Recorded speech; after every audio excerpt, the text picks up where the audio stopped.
ጤና ይስጥልኝ። በጣም አመሰግናለሁ።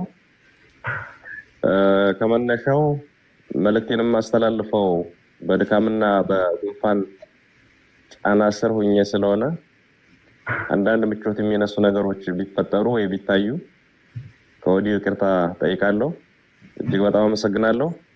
መልእክቴን በሚከተሉ አኳኋን በጽሁፍ አቀርባለሁ። ለአብሮነት ኢትዮጵያ ጊዜያዊ አስተባባሪ ኮሚቴ፣ በቅድሚያ በዚህ ዝግጅት ላይ ስለጋበዛችሁን በጓዶችና በትግላችን ደጋፊዎች ስም አመሰግናለሁ። የአብይ አህመድን አገዛዝ ለመታገል እንድንገደድ ያደረገን ራሱ ግለሰቡና እርሱ የመሰረተው የግድያ የዝርፊያና የዘር ፍጅት መዋቅር ነው። የአማራ ህዝብ መንግስትነትን አሳምሮ የሚያውቅ ለመንግስትነት መጽናትም የሚዋደቅ የነፃነትን ጥቅምና ዋጋ በሚገባ የሚረዳ ህዝብ ነው። በዚህ መንግስትነትን በሚያውቅ ህዝብ ላይ ጊዜና ሁኔታ ተገጣጥሞለት የመንግስት መሪ የሆነው አብይ አህመድ ግን መንግስታዊ ስልጣንን ህዝብን በዘሩ ለመግደልና ለማፈናቀል የዘር ፍጅት ለመፈጸሚያነት አዋለው። ተንበርከኩልኝና እኔ ልግዛችሁ ማለት የየትኛውም አምባገነን ባህሪ ነው።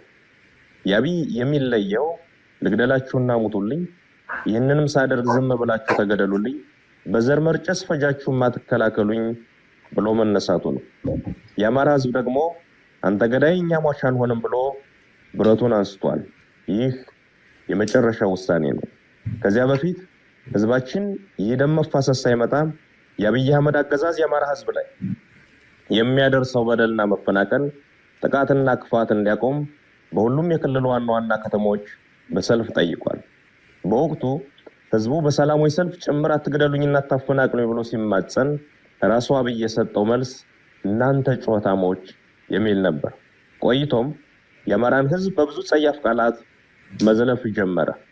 ለተነሳ ሰላማዊ ጥያቄ ሁሉ ህዝብን መዝለፍ ሳይበቃው ጠመንጃህን ብቻ ሳይሆን ቀበቶህንም አስፈትቻን በረክካለሁ ብሎ ዘመተ። ቁጭ ብለን አንሞትም ያለ ትውልድ ይህ ሰውዬና ምስለኔዎቹ እስካሉ ድረስ እረፍትም ህይወትም አይኖረኝም ብሎ ህልውናውን ለማረጋገጥ እየታገለ ይገኛል። ወዳጆቻችን እንዲያስታውሱት፣ ጠላት ደግሞ እንዲገባው መግለጽ የሚያስፈልገኝ አንድ ነገር አለ። የአማራ ህዝብ ወደዚህ አይነት መራራ ትግል ውስጥ የገባው መሮት ብቻ አይደለም፣ የሰላም መንገዶች ሁሉ ተዘግተውበት እንጂ። የታመመ አዲስ አበባ ሄጄ ልታከም ቢል ተደብድቦ ይመለሳል። በተለያዩ የሀገሪቱ ክፍሎች ያለን አማራ እየገደሉ የተረፈውን አፈናቀሉት። በአንድ ወቅት የተባበሩት መንግስታት ድርጅት እንዳለው በ11 የአማራ ክልል ዞኖች ውስጥ 11 የተፈናቃይ መጠለያዎች ተፈጠሩ። እነዚህን ተፈናቃዮች የደቡብ የኦሮሞ ወይም የቤኒሻንጉል ህዝብ ያፈናቀላቸውና ውጡልኝ ያላቸው አይደሉም። ገድሎ የተረፉትንም ነቅሎ ያፈናቀላቸው የአብይ አህመድና የሽመልስ አብዲሳ አገዛዝ የአሻድሊ ሐሰን ተላላኪያዊ መዋቅርና ስራ ነው። የአማራን ህዝብ አፈናቅለው ብቻ አልበቃቸውም። በቀይም መጠን እንገላለን፣ አትግደሉኝ፣ አታፈናቅሉኝ ብሎ በየከተማው በየአደባባዩ ተሰለፈ። ህዝባችን ለጠየቃቸው ጥያቄዎች ሁሉ የሚሰጠው ምላሽ ግድያና ጥቃት ሲሆን አሁንስ በዛ በሚል ውሳኔ እርምጃውን ከሰልፍ ወደ ሰይፍ አሳድጓል። ይህንን ሰይፍ ወደ ፎቶ የምንመልሰው አብይ አህመድና ግብረ አበሮቹ የአማራ ህዝብ የሚገድሉበት ክንድ ሲሰባበር ነው ብሎ ወሰነ። የአማራ ህዝብ አንገት ደፍቶ እንዲኖር የሚፈልግ ኃይል ሁሉ መጀመሪያ እርሱ ራሱ ይደፋል ወይም ይደፋል ብሎ አፈሙዙን ወደ ጥላቶቹ አዙሯል። እናም ሰላም ይምጣ የሚለውን አጀንዳ የአማራ ህዝብ ገና ከማለዳው ሲጠይቀው የነበረና ጥቅሜና ፍላጎቴም የሚከበረው በዚህ መንገድ ብቻ ነው ብሎ የሚያምን እንጂ ፈልጎት ወደ ውጊያ የገባ አይደለም። ተገዶ የገባበትን ትግል እያካሄደ ያለው ሰላምን ለማጽናትና ለማምጣት በሚወዳት ሀገር ውስጥ በሰላምና ከሚወዳቸው ኢትዮጵያውያን ወገኖቹ ጋር እንደ ልማዱ በትብብርና በህብረት ለመኖር ነው። ሰላም ስትራቴጂካዊ ግባችን ነው። የትግላችን ግብም ህልውናችን በዘላቂነት ማረጋገጥና ሰላምን ማምጣት ነው። ሰላም ይምጣ፣ ጦርነት ይብቃ ማለት የጦርነት ጠማቂዎች ገለል ሊበሉ፣ የጦር ወንጀለኞች ለፍርድ ይቅረቡ ማለትም ነው።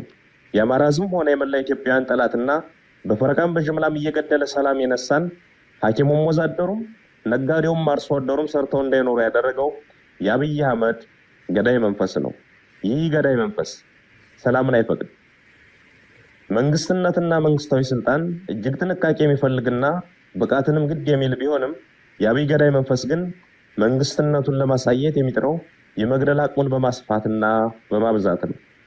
መንግስትነት የማህበረሰብን ችግር ለመፍታት ምን ሰራው፣ ምንስ መስራት ይኖርብኛል የሚል መሰረታዊ ጽንሰ ሀሳብን ማዕከል ያደረገ ቢሆንም የአብይ አህመድ ገዳይ መንፈስ ግን ሲያሰላ የሚውለው ስንት እናት ገደሉ፣ ስንት ህፃን አረሩ፣ ስንት ሴት ስደፈሩ እያለ ነው።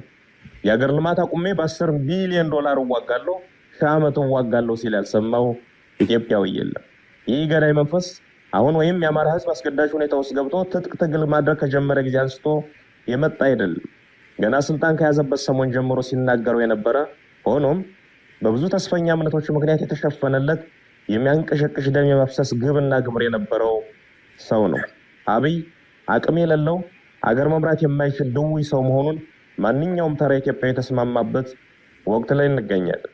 የአብይ አቅም ህፃን መግደልና ሴትን መድፈር ነው።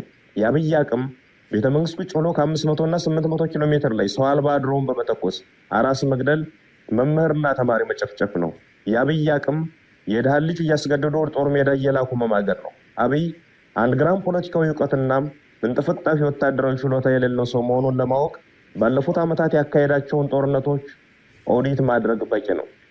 አንድም ጦርነት ያላሸነፈ ብቻ ሳይሆን ደግሞም ማሸነፍ የማይችል አቅመቢስና አገር ጠል ሰው ነው። የአብይ አቅምና ችሎታ ኢትዮጵያን እየዘረፈ በውጭ ሀገር ፎቅ መደርደር ነው። የአብይ አቅም በቴሌቪዥን እየቀረቡ ድርድር ውሸት ማውራት ነው። አብይ ችሎታ የለውም ማለት ግን ጭካኔ የለውም ማለት አይደለም።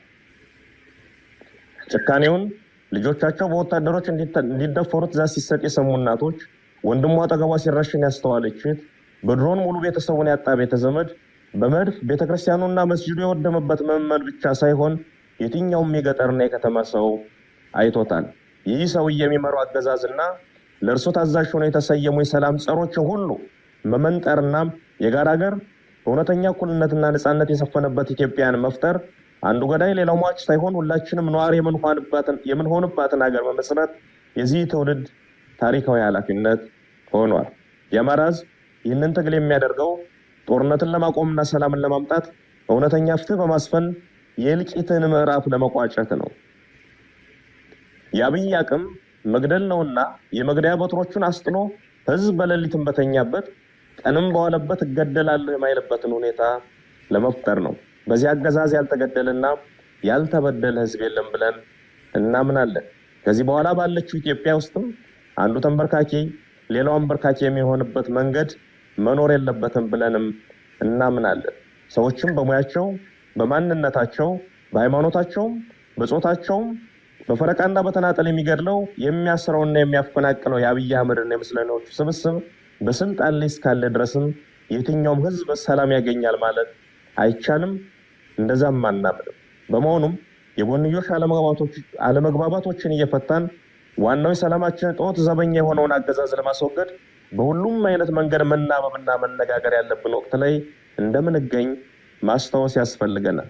ይህ ግለሰብና ሎሌዎቹ ሀገሪቱን ይጠሏታል። የእያንዳንዳችንን ህይወት ማሳጣት ሲያቅታቸው ሀገር አሳጥተውን እነርሱ ወዳዘጋጁት ሀገር መፈርጠጣቸው አይቀርም። ያ ከመሆኑ በፊት የአንዳችን ቁስል ለሌላችን ህመም ሆኖ አንዳችን ለሌላችን ደራሽ ሆነን ተባብረን ይህን አገዛዝ ለማስወገድ መናበብና የጋራ ግንባር ለመፍጠር መሽኮርመም የለብንም። የኢትዮጵያን ፖለቲካ ኃይሎች ገድዬ አሰሬና ከፋፍዬ ጨርሻለሁ የሚለውን የአብይ አህመድን እብሪት በመተባበርና በመነጋገር አንድ ሀገርና አንድ የጋራ ጠላት አለን በሚል መንፈስ በመረባረብ ማሳየት መታገል ይኖርብናል። አብሮነታችን መጀመር ያለበትም ከዚህ ነው። የጋራ ሀገር የጋራ ጠላት አለን፣ በጋራ መታገልም ይገባናል ብለን ማመን። ይህንን ስናደርግ ሰላምንም እናመጣለን፣ ጦርነትም ያበቃል። አዲስ ትውልድ፣ አዲስ አስተሳሰብ፣ አዲስ ተስፋ። ክፋት ለማንም፣ በጎነት ለሁሉም። አመሰግናለሁ።